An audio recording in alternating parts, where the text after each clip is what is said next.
Magandang araw Pilipinas. Narito na muli ang ating fresh weather update ngayong araw ng Lunes, Hulyo 28, 2025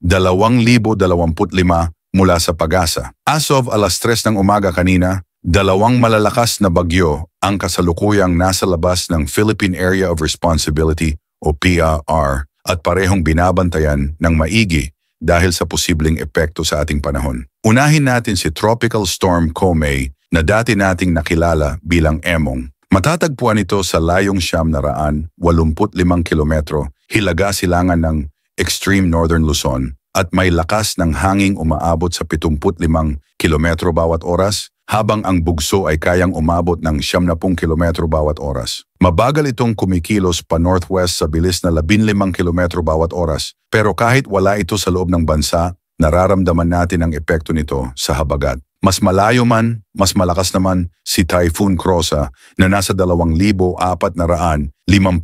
kilometro silangan-silangan ng extreme northern Luzon. Malakas ang dala nitong hangin na umaabot sa 130 kilometro bawat oras at gustiness na halos 160 kilometro bawat oras habang gumagalaw ito northward sa bilis na 30 kilometro bawat oras. Dahil sa dalawang sistemang ito, mas pinaiigting ngayon ang southwest monsoon o habagat na siyang dahilan ng ulan sa ilang bahagi ng Luzon. Sa mga taga Ilocos, Abra, Benguet, Zambales, Bataan at Occidental Mindoro, asahan ang occasional rains. Samantala, sa Metro Manila, Cavite, Laguna, Batangas, Rizal at iba pang bahagi ng Central at Southern Luzon, may cloudy skies na may scattered rains and thunderstorms. Sa ibang bahagi ng bansa, fair weather pero may chance pa rin ng localized thunderstorms. Paalala po, dahil sa tuloy-tuloy na ulan, posibleng magkaroon ng flash floods o landslide, lalo na sa mga mabababang lugar o bulubundukin.